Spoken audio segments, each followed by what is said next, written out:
Good morning. Varun and I are here from Yahoo's network automation team, and we're going to give a technical deep dive of our real-time network telemetry platform, which we've codenamed Panoptes. The key challenge we had to meet when developing Panoptes was scaling our platform's polling and persistence layers. Simply put, we needed to provide real-time telemetry from Yahoo's tens of thousands of network devices to Yahoo's thousands of employees. We hope that if we made this data easy to consume, our fellow engineers who live and breathe this infrastructure every day would create amazing tools with it. And as you'll see later in this talk, we were not disappointed. But before we get into the new platform, let's take a step back and examine some of the issues we had with our legacy network monitoring tools. One of the biggest issues we had was overpolling. Overpolling is when you have two different monitoring systems who query a device for the exact same data. Naturally, this taxes that device's control plane for no reason. The second problem we had was with data accessibility. We couldn't easily correlate data that existed in multiple different systems. And lastly, all of our legacy tools were dependent on SNMP. We wanted our new platform to benefit from modern control plane features like performant REST and netconf APIs, and whatever else might come along in the future. These problems informed many of the design goals we had for Panoptes. Our first design goal was to minimize the effort required to pull different types of devices or a different set of metrics. This flexibility allows us to avoid vendor lock-in and quickly provide new services to our internal customers. Secondly, horizontal scalability was a must given our scale. And of course, horizontal scalability is just increasing scale by adding more hardware. And our last major design goal was to make this data easy to consume through clean and understandable RESTful APIs. And later on in the talk, Varun is going to walk through some example APIs that were built on top of Panoptes' collected data. Panoptes consists of three major subsystems. We have a discovery layer, which enumerates devices to collect telemetry from. We have a collection layer that issues queries to collect telemetry. And then finally, we have a persistence layer that sends telemetry from our data bus, Kafka, to various data stores. We implemented scalable discovery and polling through a plugin architecture where plugins are simply Python modules.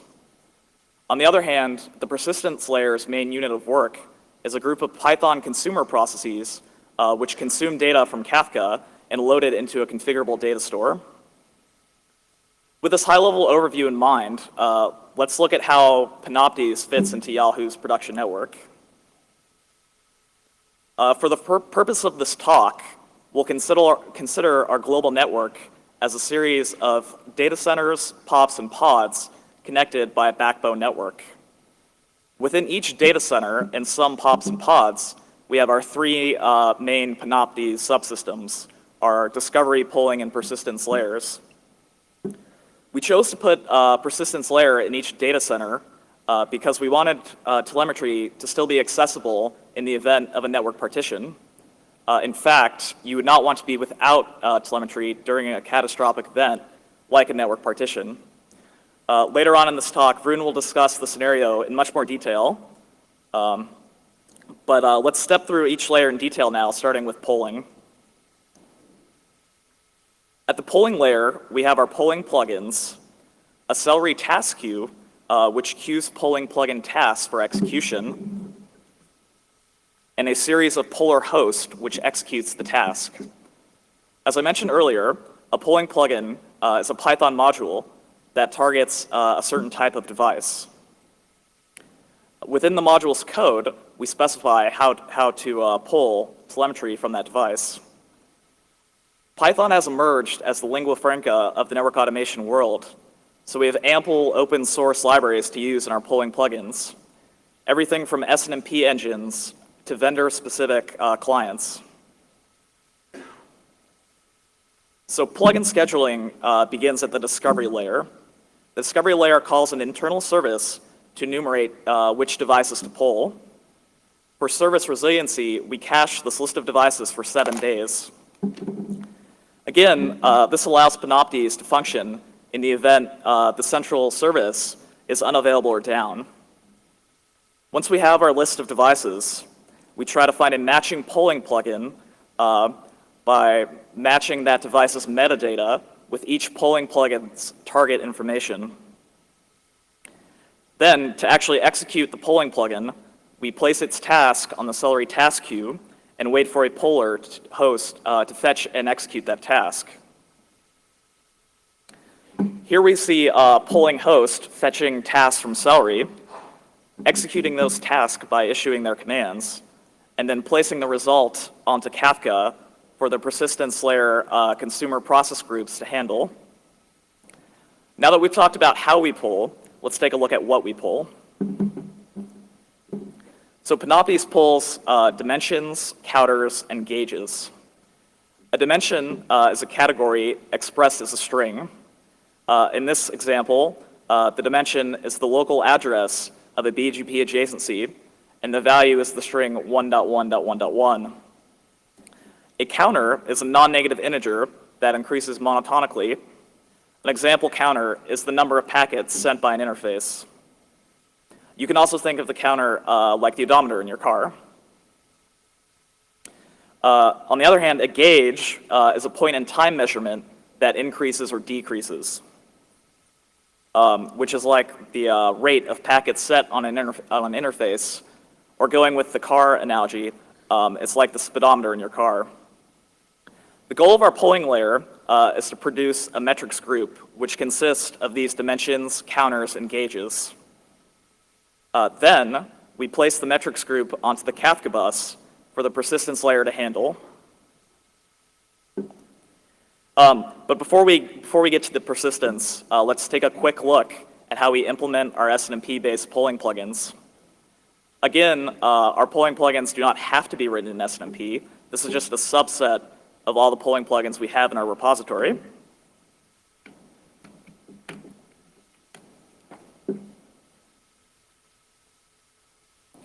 We made extensible SNMP polling by writing an evaluator library that takes a Python dictionary as input and produces a group of metrics as an output. In this example, we specified a target OID, whose value is the local address of a BGP adjacency. Along with the OID, we have metadata that specifies what transformations to apply to this data before putting it into Panoptes. We also say the name that we want to give to this metric and its type, either a dimension, metric, or gauge. Okay, so now that we've made it through discovery and polling, I'm going to hand it off to Varun, who's going to talk about the persistence layer, APIs, and applications that we've built on top of Panoptes. Varun? Thank you, Matt. So after we've done with polling, we had an epiphany. We actually thought it's going to be, and wait for this, it'll be a breakthrough in the industry if we actually started storing this data. So with that radical industry-changing idea, we decided to use Kafka to distribute the data so that downstream consumers could do untold, unholy, and probably unsafe things with the data that we've produced. Now, one of the things we do with the data is that we convert interface counters in real time to rates, because obviously that's a very common use case in network telemetry. Now, this is interesting since the traditional way of calculating rates has been to actually take a data point, store it, get the next data point, fetch it back, calculate the value difference divided by the time difference, and then come up with a final rate. What we've done instead is that we've made this conversion as part of the pipeline, so that it's available to all downstream consumers. Now, this is similar to the derived data type in collectD or rate in Datadog, for those of you who are into that sort of thing.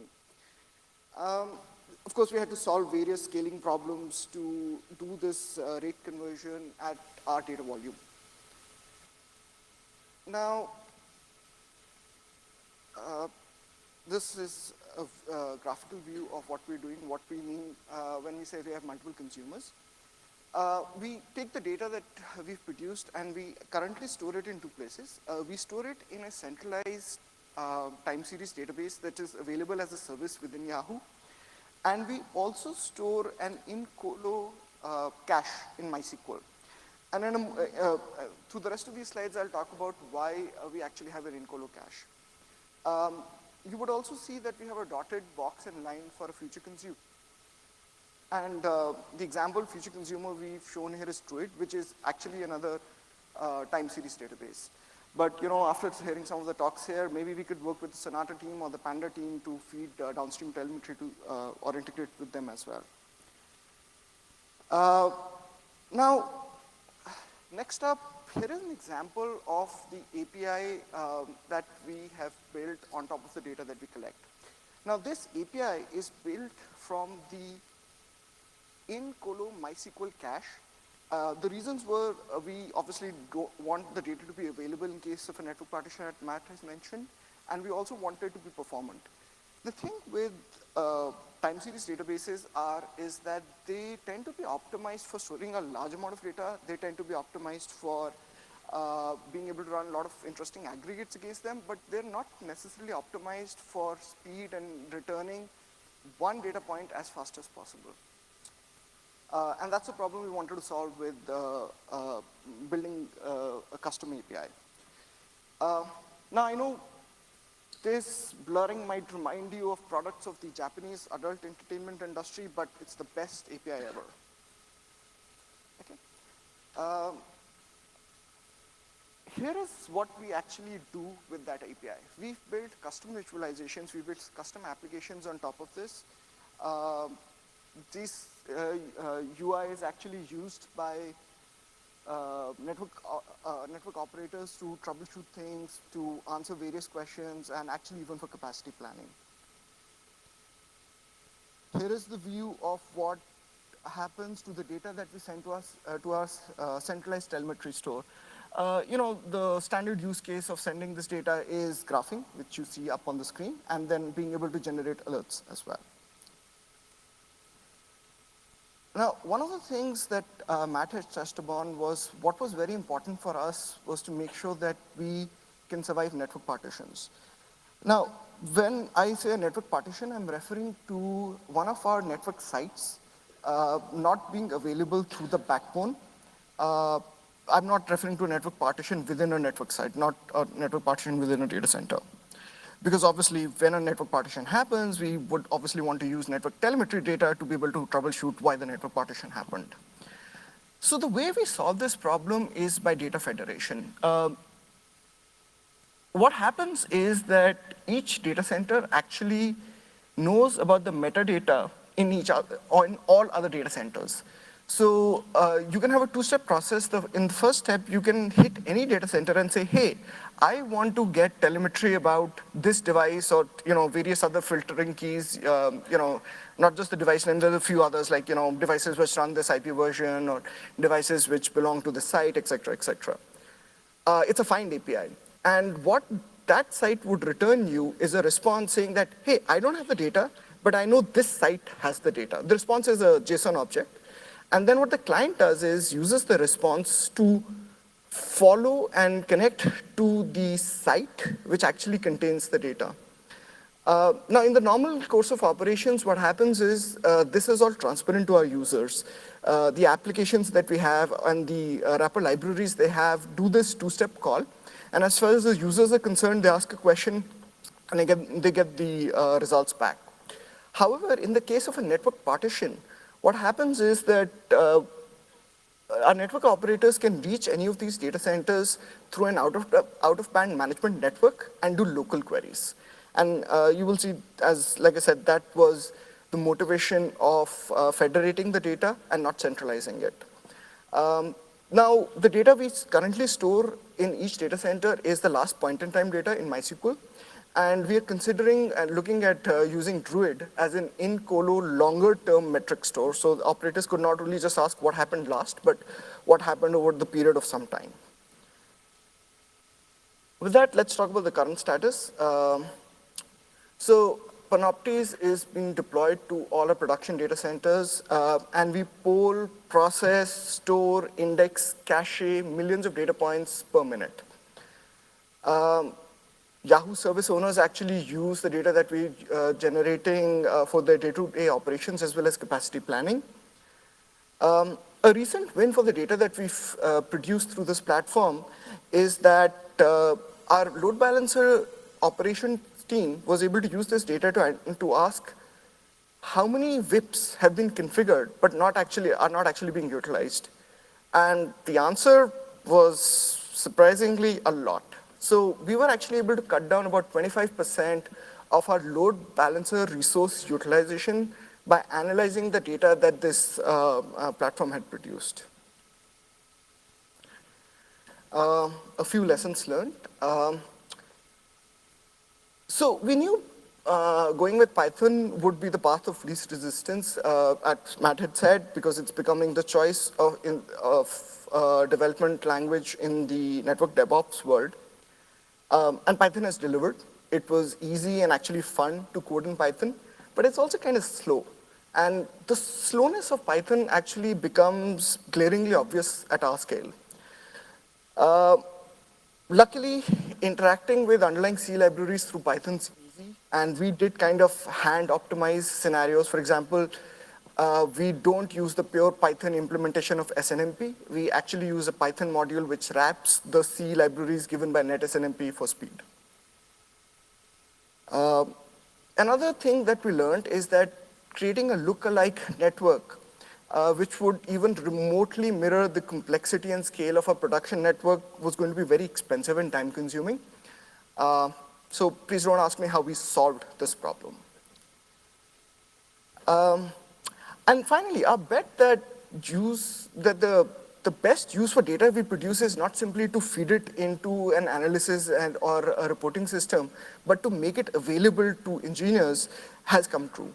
One example of this is we are hammered by requests by teams throughout Yahoo to use our APIs so that they can make it part of their CI/CD pipelines and they can actually look at the real-time state of the network while they're doing automated deployments. And they can take decisions on their deployments based on how the network is doing at that time. Future, this is where I get to be hand-wavy and convince my bosses to fund this forever. So we know that getting high quality, high resolution, enriched data is the first step to being able to generate insights.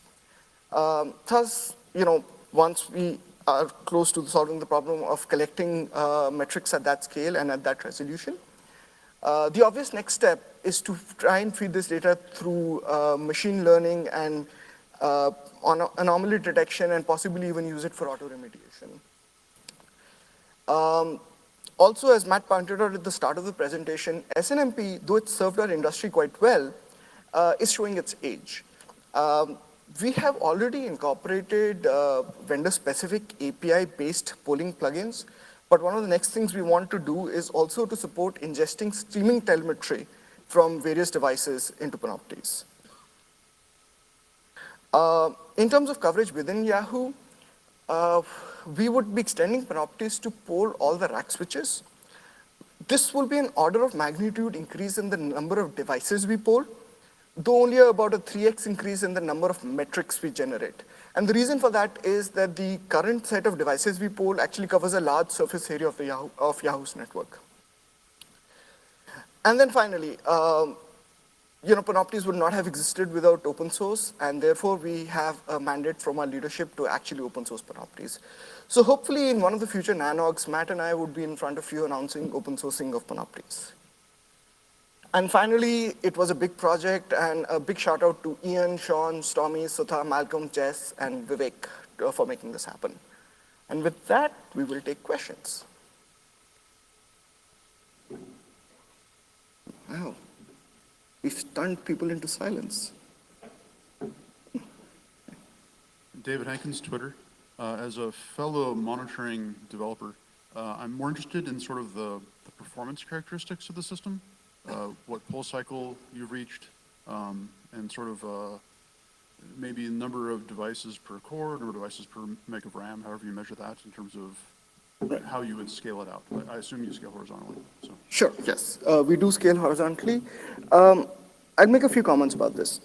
One of the things we knew by going with Python is that we were trading off a lot of performance for easier development. So that's something we knew up front. Our criteria to measure scaling is not necessarily devices, because we tend to have devices which produce tons and tons and tons of time series. So for us, a better measurement criteria tends to be the number of time series that we can process simultaneously. In terms of the performance characteristics, maybe I'll talk to you about that offline. I'll have to check if I can even give you the numbers. I will tell you that our key focus, more than scaling performance, was scaling horizontally, if that makes sense. And I'm sure you get why I said that. That makes total sense. We made exactly the same decision about using Python in the head end for precisely the same reasons.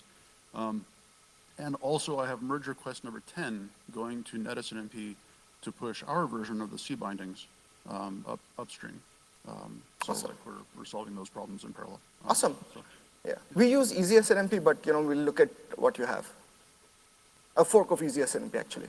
Yeah, we tried EasySNMP and PySNMP and I think 6 others, and they all fell down somewhere for us. So, yeah.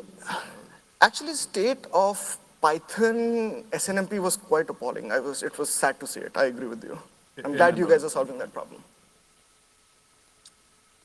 Tony Tauber, Comcast. So one, issue I think that bedevils a lot of us is you've got legacy tools that expect SNMP polling direct from the routers, and then you've got the new thing that takes it from some data store. And like, how do you, merge it so you can deal with the green field and the brown field and, Sure. get a kind of common view of things? So there's a two-part solution to that. The first thing that we're doing is we're obviously a multi-vendor network. So for any class of device that we poll, we come up with a polling data model. So if we are, for example, polling BGP telemetry, regardless of the platform we do it, we try and do a survey of whatever we use and say, okay, this is the minimum common subset of information I'll be able to get from all my existing devices. And this is what I want, and try and declare a model saying that no matter what device I'm polling, I must produce this information. Today, as of today, that's done by contract, but the plan is to actually sort of try and standardize it.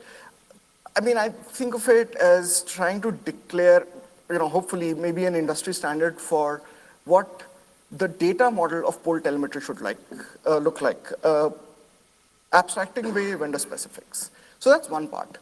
The other part is integrate. So, on the polling side, no matter what mechanism we use, we normalize to that data model. The other part is we knew that there will be downstream legacy systems we need to feed. And that's where Kafka came in as a choice. One of the examples I'll give you is we depend a lot on MRTG, like I'm sure a lot of us do, and we have a lot of tooling built around MRTG. So we don't want to break any of that while we're migrating to the new system. So one of the plans we have in motion is actually to do the polling through the system, but write out MRTG files. So, cut out the polling, which is why, polling is persistence is decoupled. So not only will I feed to, MySQL, our central telemetry store, possibly an in-core telemetry store, but also write out MRTG files so that I can continue to maintain compatibility with my legacy systems. Does that answer your question? Yeah, sometimes, easier said than done. True.